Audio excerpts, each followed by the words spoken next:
अकृषी कराच्या जाचातून मुक्तता केल्याने हाऊसिंग फेडरेशनकडून आमदार केळकर यांचा सत्कार. ठाणे जिल्हा हाऊसिंग फेडरेशन आणि आमदार संजय केळकर यांच्या सातत्यपूर्ण पाठपुराव्यानंतर महायुती सरकारकडून अकृषी कर पूर्णतः माफ करण्यात आला. यामुळे अकृषी एन कराच्या जिजिया ओझ्याने हैराण झालेल्या गृहनिर्माण संस्थांच्या कराच्या या जाचातून मुक्तता झाली. या निमित्त महाराष्ट्रातील 4.5 कोटी रहिवाशांच्या वतीने ठाणे जिल्हा हाऊसिंग फेडरेशनने शनिवारी आमदार संजय केळकर यांचा जाहीर सत्कार केला. हाऊसिंग फेडरेशनच्या कार्यालयात पार पडलेल्या या कार्यक्रमाला हाऊसिंग फेडरेशनचे अध्यक्ष सीताराम राणे, भाजप ठाणे शहर उपाध्यक्ष महेश कदम, फेडरेशनच्या संचालक शैलजा गस्ते, विनोद देसाई, संतोष साळुंखे आणि ॲडव्होकेट अल्केश कदम आदींसह रहिवाशी उपस्थित होते. महाराष्ट्रात 1,25,000 गृहनिर्माण संस्था आहेत, तर ठाणे जिल्ह्यात 33,000 आणि शहरात 4,500 सोसायट्या आहेत. अकृषी एन कराच्या नोटिसांमुळे राज्यातील 4.5 कोटी रहिवाशी हतबल झाले होते. हा एन कर स्थगित करावा यासाठी ठाणे जिल्हा housing federation, Maharashtra housing federation, Pune housing फेडरेशनच्या महाराष्ट्र राज्य गृहनिर्माण महासंघाने न्यायालयात जनहित याचिकाही दाखल केली होती. याबरोबरीने ठाणे शहराचे आमदार संजय केळकर यांनी विधिमंडळामध्ये तसेच 2018 ते 2023 पर्यंत संबंधित 3 मंत्र्यांकडे वारंवार बैठका घेऊन हा मुद्दा लावून धरला होता. 1 घर आणि 2 कर हा जाच कशासाठी असा सवाल करत सरकारकडे पाठपुरावा केल्यानंतर तत्कालीन महसूल मंत्री राधाकृष्ण विखे पाटील यांनी अकृषी कर रद्द करण्यासाठी समिती नेमून एन कर वसुलीला स्थगिती दिली होती. तर नुकत्याच पार पडलेल्या बैठकीत महायुती सरकारने अकृषी कर पूर्णतः माफ करण्याचा निर्णय घेतला. अखेर आमदार संजय केळकर आणि हाऊसिंग फेडरेशनने केलेल्या अथक प्रयत्नांना यश आले. या निमित्ताने हाऊसिंग फेडरेशनचे अध्यक्ष सीताराम राणे यांनी शनिवारी आमदार संजय केळकर यांचा पुष्पगुच्छ आणि शाल देऊन जाहीर सत्कार केला.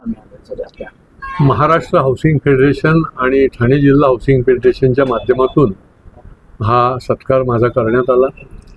हा अकृषक कर जो आहे तो नुकत्याच झालेल्या मंत्रिमंडळाच्या बैठकीत आचारसंहितेच्या आधीच्या हा पूर्णपणे रद्द करण्यात आला आणि फार मोठा दिलासा महाराष्ट्रातल्या आणि या जिल्ह्यामधल्या जनतेला, विशेष करून हाऊसिंग सोसायट्यांमध्ये राहणाऱ्या आणि इतर आस्थापना ज्यांच्या आहेत त्या ठिकाणच्या लोकांना फार मोठा हा दिलासा मिळाला.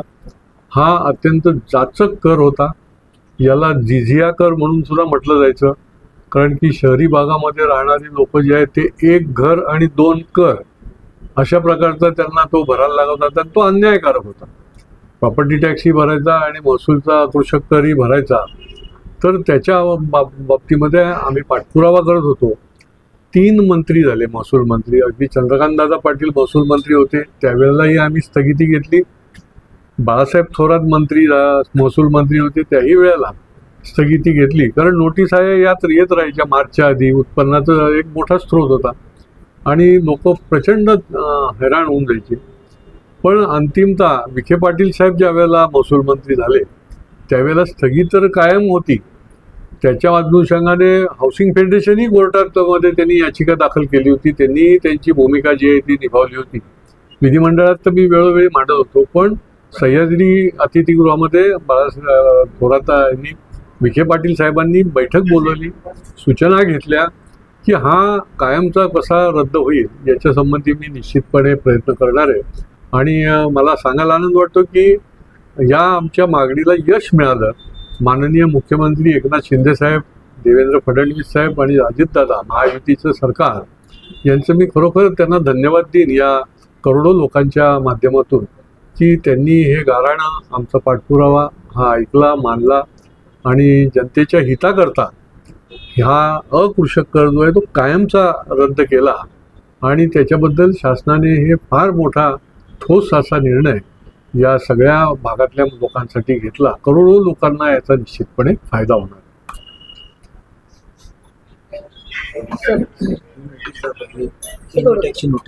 ही अशी एन टॅक्सची नोटीस यायची आणि आता हे 90 आणि शेवटी तो त्यांच्या खिशाला चाट होती. बरं, नाही भरला तर ताबडतोब त्यांना त्या जप्तीची कारवाई, व्याज असं सगळ्या प्रकारचं त्या नोटिशीमध्ये असायचं. त्या वेळेला जरी टेम्पररी ती स्थगिती घेतली तरी कायमस्वरूपी हा रद्द झाला पाहिजे आणि तो न्यायाने होता आणि तो रद्द झाला. पण या नोटिसांनी लोकांचे डोळे अक्षरशः पांढरे व्हायचे. महाराष्ट्रामध्ये 1,25,000 हाऊसिंग सोसायट्या आहेत. त्यामध्ये जवळपास 4.5 ते 5 कोटी लोक महाराष्ट्रातल्या या हाऊसिंग सोसायटीमध्ये राहतात. या सगळ्यांना मोठ्या प्रमाणात दिलासा मिळणार आहे आणि रद्द होणं आवश्यक अशासाठी होतं की दरमहा 2% पेनल्टी, म्हणजे वर्षाला 24% पेनल्टी आणि त्या पेनल्टीवर परत पेनल्टी, म्हणजे मूळ करापेक्षा 10 पट पेनल्टीज लोकांना भरावी लागत होती. 2012 पासून ही स्थगिती होती, त्यामुळे लोकांनी भरलेला नाही आणि आता तो शासनाने रद्द केलेला आहे. महाराष्ट्रातल्या जवळ 4.5 ते 5 कोटी लोकांना यामुळे दिलासा मिळालेला आहे. मी धन्यवाद देईन आमच्या माननीय मुख्यमंत्री एकनाथजी शिंदे, त्याचबरोबर उपमुख्यमंत्री माननीय देवेंद्रजी फडणवीस, माननीय अजितदादा पाटील आणि महसूल मंत्री माननीय विखे पाटील, या सगळ्यांना मी धन्यवाद देईन आणि महाराष्ट्रातल्या 4.5 कोटी लोकांच्या वतीने त्यांचे आभार मानेन. त्यामुळे लोकांना मोठ्या प्रमाणात दिलासा मिळाला आहे. महानगरपालिकेचा प्रॉपर्टी टॅक्स, शासनाचा हा एनए टॅक्स, एक घर दोन कर अशा प्रकारची रचना होती. आम्ही हाऊसिंग फेडरेशनच्या माध्यमातून रिट पिटिशन दाखल केली होती आणि केळकर साहेबांनी विधिमंडळात पाठपुरावा केला होता आणि त्याला यश आलं. म्हणून पुन्हा एकदा सर्वांचे मी आभार मानेन आणि लोकांना दिलासा दिला. पुढची एक गोष्ट अशी आहे की पुढचा टॅक्स रद्द झाला आहे, पण आता जी थकबाकी असेल त्याबद्दल केळकर साहेबांना यानंतर पुढाकार घ्यावा लागेल, कारण त्याबद्दल निर्णय या GR मध्ये नाही आहे. आम्ही केळकर साहेबांच्या माध्यमातून त्याचा सुद्धा पाठपुरावा करून जी थकबाकी आहे ती सुद्धा लोकांना रद्द करण्यासाठी आगामी काळामध्ये प्रयत्न केळकर साहेबांच्या माध्यमातून आपण करणार आहोत. धन्यवाद. अजितदादा पाटील झाले.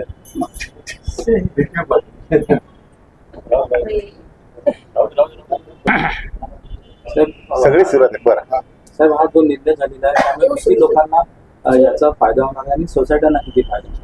महाराष्ट्रामध्ये जवळपास 1,25,000 हाऊसिंग सोसायट्या आहेत आणि या सोसायट्यामध्ये जवळपास 4.5 ते 5 कोटी लोकसंख्या राहते आणि या सगळ्यांना या एनए टॅक्स रद्द केल्याबद्दल फार मोठा दिलासा मिळालेला आहे. आपण हाऊसिंग फेडरेशनच्या माध्यमातून रिट पिटिशन दाखल केली होती आणि विधिमंडळात केळकर साहेब याचा गेले कित्येक वर्ष पाठपुरावा करत होते. त्याला यश मिळालं.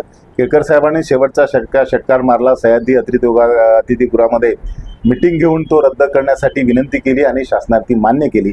त्यामुळे आमच्या 4.5 कोटी लोकांना याचा मोठा फायदा होणार आहे, उपयोग होणार आहे आणि त्यामुळे मी माननीय मुख्यमंत्री एकनाथजी शिंदे, उपमुख्यमंत्री माननीय देवेंद्रजी फडणवीस आणि अजितदादा पवार या सगळ्यांचे मी आभार मानतो आणि महाराष्ट्रातल्या 4.5-5 कोटी लोकांच्या वतीने त्यांना धन्यवाद देतो. यानंतर पुढचा मुद्दा असा असणार आहे, भविष्यात केळकर साहेबांना त्याचा लढा द्यावा लागणार आहे. आता याच्या पुढचा टॅक्स रद्द झालेला आहे, पण 2012 पासून स्थगिती आहे. तो टॅक्स लोकांनी भरलेला नाही, तो सुद्धा माफ करायला हवा अशी विनंती आम्ही सगळ्यांच्या वतीने केळकर साहेबांना करणार आहोत आणि या निवडणुकीनंतर त्याचा पाठपुरावा तो सुद्धा रद्द होईल आणि त्यासाठी केळकर साहेब पुढाकार घेतील यावर आमचा विश्वास आहे. पुन्हा एकदा आमच्या महाराष्ट्रातल्या 4.5-5 कोटी लोकांच्या वतीने सरकारचं आणि महसूल मंत्री, त्याचबरोबर मुख्यमंत्री, उपमुख्यमंत्री यांना धन्यवाद देईन, त्यांचे आभार मानेन. धन्यवाद. महाराष्ट्रातील भगिनींना आधार देणारी राज्य शासनाची मुख्यमंत्री माझी लाडकी बहीण योजना. या योजनेअंतर्गत अल्प उत्पन्न गटातील 21 ते 65 वयोगटाच्या भगिनींना मिळणार दरमहा 1,500 रुपयांची मदत. अर्ज करण्यासाठी 31 ऑगस्ट 2024 पर्यंत मुदतवाढ. कुटुंबाचं वार्षिक उत्पन्न 2.5 लाख रुपयांपेक्षा कमी असलेल्या महिला पात्र. कुटुंबाकडे पिवळं किंवा केशरी रेशन कार्ड असल्यास उत्पन्नाचा दाखला आवश्यक नाही. पांढरं रेशन कार्ड असेल किंवा रेशन कार्ड नसेल तर कुटुंबाचं वार्षिक उत्पन्न 2.5 लाखांपेक्षा कमी असल्याचा दाखला आवश्यक. योजनेसाठीचा ऑनलाईन अर्ज नारी शक्ती दूत ॲपवरून किंवा पोर्टलवर भरता येईल. ज्या भगिनींना ऑनलाईन अर्ज भरता येत नसेल त्यांच्यासाठी अंगणवाडी, ग्रामपंचायत, वॉर्ड ऑफिस, सेतू सुविधा केंद्रामध्ये किंवा आशाताई बचत गटाच्या CRP यांची मदत उपलब्ध. आता आपल्याला अभिमानानं म्हणता येईल, सुखी आणि सुरक्षित आहे माझी लाडकी बहीण.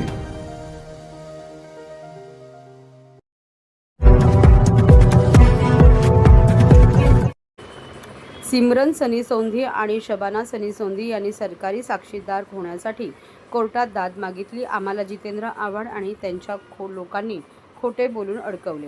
आज झालेल्या पत्रकार परिषदेत सिमरन सनी सोंधी आणि तिची आई शबाना सनी सोंधी यांनी आपल्याला चुकीच्या पद्धतीने खोट्या खटल्यात अडकवण्यात आल्याचे कोर्टात दाद मागितली आहे. जितेंद्र आव्हाड यांच्या समर्थकांनी त्यांना खोटे बोलण्यास आणि खोटी साक्ष देण्यास भाग पाडल्याचे त्यांचे म्हणणे आहे. या घटनेने त्रस्त झालेल्या त्यांनी आता सत्य बाहेर काढण्याचा निर्णय घेतला असून या प्रकरणी सरकारी साक्षीदार होण्याची विनंती न्यायालयाला केली आहे. पत्रकार परिषदेत सिमरन आणि शबाना यांनी आपल्यावर केलेले आरोप पूर्णपणे खोटे आणि निराधार असल्याचे सांगितले. त्यांच्या म्हणण्यानुसार जितेंद्र आव्हाड आणि त्यांच्या समर्थकांनी त्यांच्या कुटुंबावर मानसिक दबाव टाकला आणि खोटी FRI दाखल करण्यास भाग पाडले.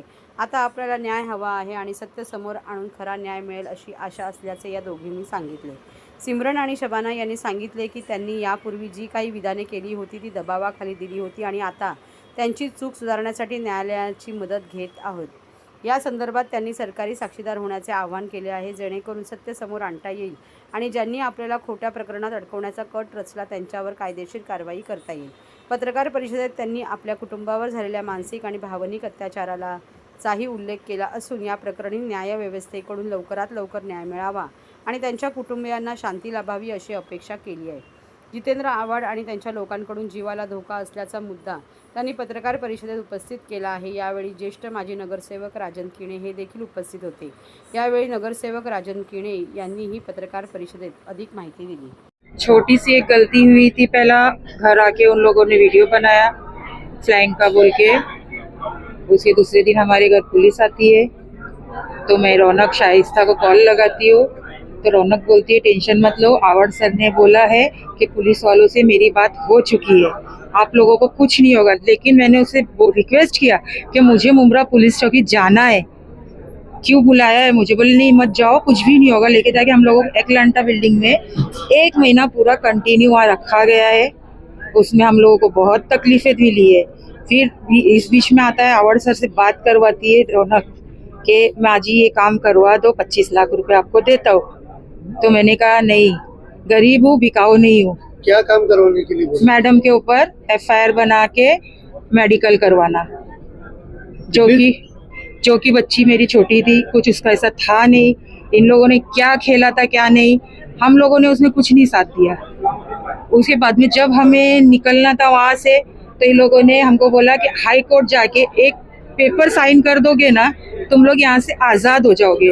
तो हाई कोर्ट गए तो उन्होंने एक आधार कार्ड दिया और वहाँ लेके जाके एक साइन लिया, उसके बाद हमें छोड़ दिया। और जैसे हमें छोड़ा गया, हम लोग जब बाहर आए हैं तो पता चल रहा है कि किसी के साथ ये हुआ है, जैसे झूठ है ये बातें। तो मैंने DCP सर का रास्ता चुना था, गणेश गावड़े सर जोन 1 के जो हाई कोर्ट से चल रहा था उनके साथ में मिलके जो सच्चाई थी, जो झूठ था, उसमें मैंने साथ दिया था कि मैडम का ऐसा कुछ नहीं है, मैडम को फंसाया गया है। आज भी जो मैं इधर खड़ी हूँ ना, तो मैं इधर किसी के दबाव में नहीं आके खड़ी हूँ, इन झूठ खेल में मुझे भी फंसाया गया। मैं 2 महीना जेल काट चुकी हूँ, मेरे घर में कोई भी नहीं है, मेरी एक बेटी अकेले रही है, तो उनको भी तो सजा होनी चाहिए ना। क्या कि गरीब लोगों तुमको क्या स्टेटमेंट देने के लिए कहा था और वहाँ पर क्या स्टेटमेंट दिया? मैडम ये बोलने के लिए कि हाँ मैडम गंदगी का कुछ काम करवाती है। लेकिन जब मैं एरिया में गई हूँ वापस एकलांटा से, तो मुझे भी यही बोला गया है। तब मुझे एहसास हुआ कि ये सब क्या किया इन लोगों ने। जब मैं मांग कर रही थी कि मुझे मुमरा चौकी जाना है, तो इन लोगों ने मुझे जाने नहीं दिया था। तो मैं यही चाहूंगी, अभी भी यहाँ खड़ी हूँ, मेरे जान को बहुत बड़ा धोखा है मेरी और मेरी बेटियों की, तो रिक्वेस्ट करूंगी मैं। आज पत्रकार परिषद घेण्याचं कारण एवढंच की आज 3 वाजता जो जितेंद्र आव्हाड यांच्यावरती पोस्कोचा गुन्हा दाखल झालेला आहे, त्या संदर्भात त्यांनी न्यायालयात अर्ज केलेला आहे की मला या गुन्ह्यामध्ये जामीन मिळावा। पण आमची न्यायालयाला हीच विनंती आहे की या जितेंद्र आव्हाड सारख्या खोट्या माणसाला कोणत्याही प्रकारे जामीन होऊ नये यासाठी आम्ही न्यायालयाला विनंती करतो। की 354 चा जो जितेंद्र आव्हाड यांच्यावर विनयभंगाचा गुन्हा दाखल झाला होता, या गुन्ह्यामध्ये त्यांना कोणत्याही प्रकारे म्हणजे गुन्हा काढावा यासाठी त्यांनी एन प्रकारे मॅडमवरती आणि इतर लोकांच्या माध्यमातून खूप प्रेशर आणला होता। नाही हा कदाचित योगायोग असू शकतो, कारण का जितेंद्र आव्हाड यांनी यापूर्वी कधी गुन्हा दाखल होऊन खूप वेळ झालेली आहे, पण जितेंद्र आव्हाडनी आज कोर्टात माननीय न्यायालयामध्ये त्यांची आज सुनवाई आहे, त्यासाठी आज पत्रकार परिषद घेण्यासाठी हा योगायोग असू शकतो की विधानसभा आणि याचा काही मेळ नाहीये। फक्त आज न्यायालयात त्याच्या विरोधात जे सुनवाई आहे त्या संदर्भात आम्ही न्यायालयाला विनंती करण्यासाठी आजची पत्रकार परिषद घेतलेली आहे. त्यांच्या माध्यमातून रिजा रशीद यांच्यावर पोस्कोचा गुन्हा दाखल केला आणि तो पोस्कोचा गुन्हा दाखल जितेंद्र आव्हाड यांच्या माध्यमातून झाला. या मेन कटाचे सूत्रधार जितेंद्र आव्हाड होते आणि तो गुन्हा माननीय न्यायालयाने खोटा ठरवला. त्या गुन्ह्यामध्ये कोणताही पुरावा नसताना मॅडम यांच्या विरोधात जो पोस्कोचा गुन्हा दाखल झाला होता तो खोटा ठरण्यात आला. त्याच्यात बिसंमती झाली आणि नंतर मग माननीय न्यायालयात मॅडम रिजा रशीद मॅडम यांनी अर्ज केला होता की या संदर्भात ज्या लोकांनी माझ्यावर खोटा गुन्हा दाखल केला त्यांच्यावर गुन्हा दाखल व्हायला पाहिजे. आणि तशा प्रकारची ऑर्डर मिळून माननीय न्यायालयाने जितेंद्र आव्हाड आणि त्याचे इतर साथीदार यांच्यावरती 19 साथीदार आहेत त्यांच्यावरती पोस्कोचा गुन्हा दाखल झालेला आहे आणि ते सध्या सगळे बाहेर फिरत आहेत. त्यांच्यावर कोणत्याही प्रकारे अटकेची कारवाई होत नाहीये. अशा प्रकारे आज जितेंद्र आव्हाड यांनी सुद्धा आज न्यायालयात 3 वाजता न्यायालयात त्यांचा जामीन अर्जासाठी बेल ऍप्लिकेशन केलेला आहे. तर त्या संदर्भात आम्ही न्यायालयाला विनंती करतो की कोणत्याही प्रकारे जितेंद्र आव्हाड यांना जामीन देण्यात येऊ नये. माननीय न्यायालयाला विनंती.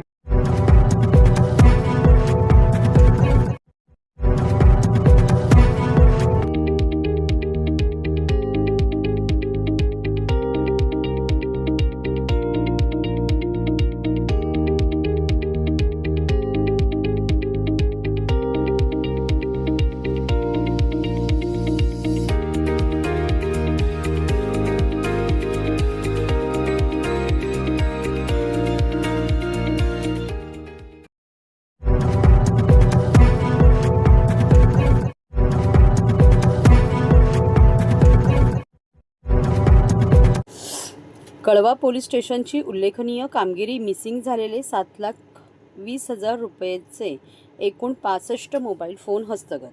सन 2023-24 कळवा पोलीस स्टेशनला विविध व्यक्ती महिला तक्रारदार यांनी त्यांचे मोबाईल फोन गहाळ झाल्याबाबत दिलेल्या तक्रारीवरून प्रॉपर्टी मिसिंगला नोंदी घेण्यात आलेल्या होत्या. सदरबाबत माननीय वरिष्ठांनी मिसिंग झालेल्या मोबाईलचा शोध घेऊन संबंधितांना मुद्देमाल परत देण्याबाबत सक्त सूचना देऊन मार्गदर्शन केलेले होते. मोबाईल फोनच्या मिसिंग संबंधाने गांभीर्य ओळखून पोलीस निरीक्षक श्री अशोक उतेकर कळवा पोलीस स्टेशन यांनी गुन्हे प्रकटीकरण पथकाचे पोशी 8066 प्रशांत लवटे व इतर स्टाफ यांना सूचना देऊन मार्गदर्शन केले होते. त्यावर त्यांनी CEIR या कार्यप्रणालीमध्ये मोबाईल मिसिंगची माहिती फीडिंग करून तसेच माननीय पोलीस उपआयुक्त परी 01 ठाणे यांच्या मार्फतीने संबंधित मोबाईल कंपनीस पाठपुरावा करून सन 2023-24 मिसिंग झालेल्या मोबाईल फोन संबंधाने तांत्रिक व इतर माहिती प्राप्त करून संबंधितांचा शोध घेऊन त्यांच्याकडून इतर पोलीस अंमलदार यांच्या मदतीने विविध कंपनीचे एकूण 65 मोबाईल फोन हस्तगत करून सदरचे मोबाईल संबंधितांना परत करण्यात आलेली आहे.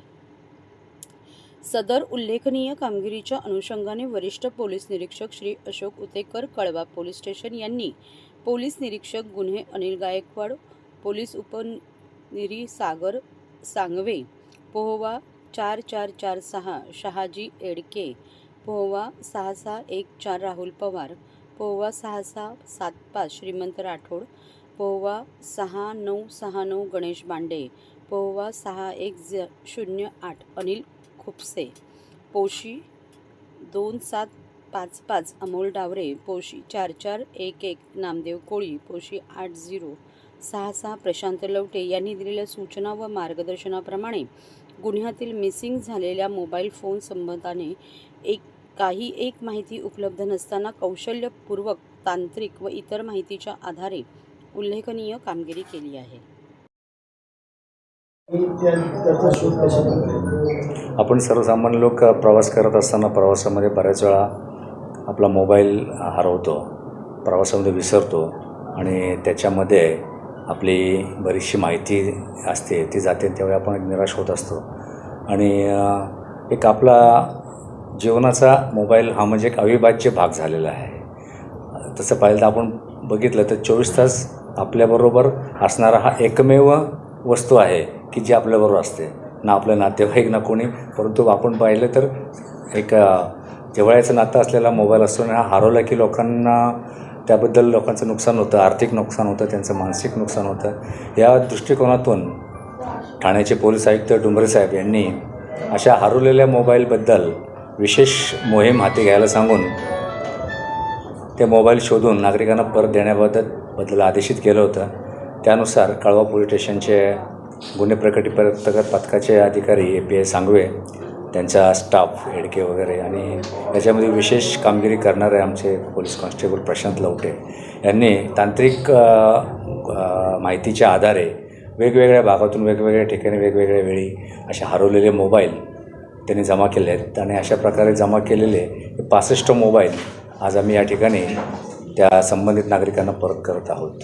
आपल्या माहितीकरता हे एक सांगावंसं वाटतं की सुमारे 3 महिन्यापूर्वी आम्ही अशाच प्रकारे आणखीन 60 मोबाईल या ठिकाणी हस्तगत करून नागरिकांना वितरित केलेले आहेत.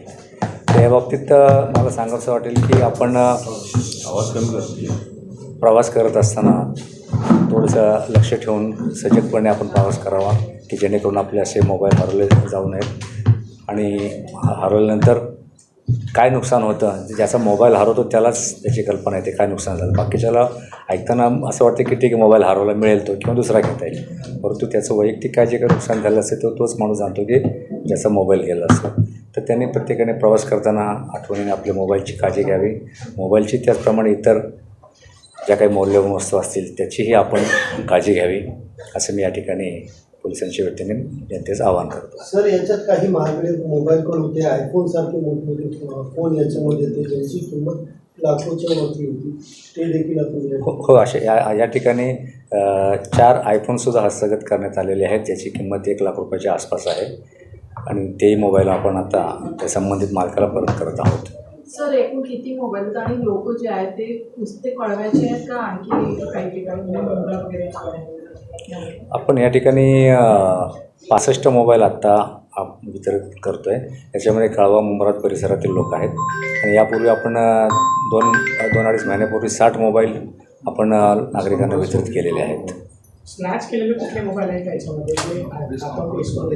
स्नॅच केलेले मोबाईल हे मोबाईल चोरी या प्रकरणामध्ये येतात, ते यापैकी मोबाईल नाही आहेत. स्नॅच केलेले मोबाईल आपण जबरी चोरीच्या केसेसमध्ये घेतो आणि मग त्याच्यामध्ये आरोपी असतात आणि त्याप्रमाणे ती गुन्ह्याची केस होते. ती केस कोर्टात चालते, मुद्देमाल जप्त होतो. तो जमा झालेला मोबाईल संबंधित नागरिकाला मान्य न्यायालयाकडून परत मिळवावा लागतो. हे हरवलेले मोबाईल असल्यामुळं आम्ही आमच्या अधिकारामध्ये नागरिकांना परत करत आहोत. 6 महीने पहले जब मैं मनाली से वापस आ रहा था, इन रिक्शा में मेरा मोबाइल मैं वहाँ पे भूल गया था. तो आफ्टर सम टाइम मैंने यहाँ पे कंप्लेन की थी उसी रात को 12 बजे. तो उस टाइम पे भी एक्शन लिया गया था सर को. एंड आज मेरे को वापस मेरा मोबाइल मिल गया. खुशी है उस चीज़ की, ऑब्वियसली अपना मोबाइल है. एंड पहले तो थैंक यू सो मच अपने पुलिस प्रशासन को. एंड मैं यही बोलूँगा कि ऐसी लापरवाही वापस तो मैं नहीं करूँगा. एंड सबको ये सजेस्ट करूँगा की ऐसी भूल भी मत करें. ओके. लोकांचे खूप खूप आभार मानायचे आहेत. त्यांच्या धन्यवाद बोलायचं की जनतेला वाटतं की आपले मोबाईल हरवले आणि ते भेटत नाही, पण ह्या पोलीस लोकांच्या सहाय्याने आपल्याला सगळ्यांना आधार मिळाला आहे आणि ते आपल्याला मोबाईल परत रिटर्न केलेले आहेत. त्या लोकांनी त्यांचे आभार मानणारे. धन्यवाद. थँक्यू. जो मेरा फ़ोन है वो ऑटो में खो गया था. उसके बाद मैं बहुत ज़्यादा पैनिक हो गई थी. बट मुझे लगा कि पहले मुझे कंप्लेन करना चाहिए, तो मैं वैसे ही कंप्लेन करने के लिए तुरंत पुलिस स्टेशन में आ गई. बट एक और बहुत अच्छी चीज़ है जो मैं बताना चाहूँगी कि लोगों को यूज़ करना चाहिए. गवर्नमेंट ने एक ऑनलाइन साइट भी निकाली है जो टेलीकम्युनिकेशन डिपार्टमेंट है, टेलीकम्युनिकेशन है, CRIEI करके एक साइट है. वो साइट पे आप जाके अपना जो फ़ोन है, हैंडसेट है, उसको आप EMI नंबर से ब्लॉक कर सकते हो, तो आपका फ़ोन जल्दी से जल्दी ट्रैक हो जाता है. आपका मोबाइल आपको दिया गया है, उसके बाद तो सर एक्चुअली मुझे बहुत जल्दी मेरा फ़ोन मिल गया. मुझे पता चला कि लोगों को 6-6 महीने 8-8 महीने बाद फ़ोन मिला है, बट मुझे 1 महीने में ही मेरा फ़ोन मिल गया. मुझे अच्छा लग रहा है, बट लाइक काफ़ी टाइम बाद मुझे अपना फ़ोन देखने मिला. मैं काफ़ी पैनिक थी.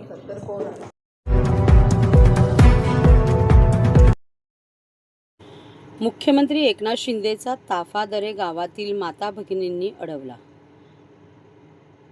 पुन्हा राज्यात आपले सरकार यायला हवे असेही बजावत दिले भरभरून आशीर्वाद.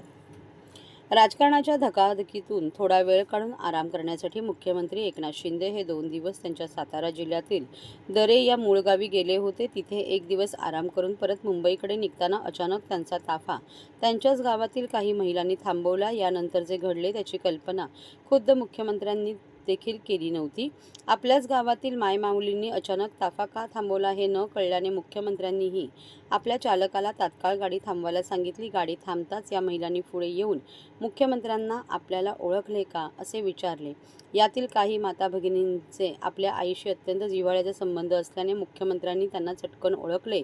तसे त्या महिलांनी पुढे येऊन मुख्यमंत्र्यांची आस्थेने विचारपूस केली. मुख्यमंत्र्यांनी गाडीतून उतरून त्यांच्या वयाचा मान राखून त्यांच्या पाया पडून त्यांचे आशीर्वाद घेतले. त्यानंतर मुख्यमंत्री शिंदे यांनी या महिलांना तुम्हाला मुख्यमंत्री माझी लाडकी बहीण योजनेचे पैसे मिळाले की नाही ते विचारले. त्यावर या महिलांनी होकारार्थी मान हलवली.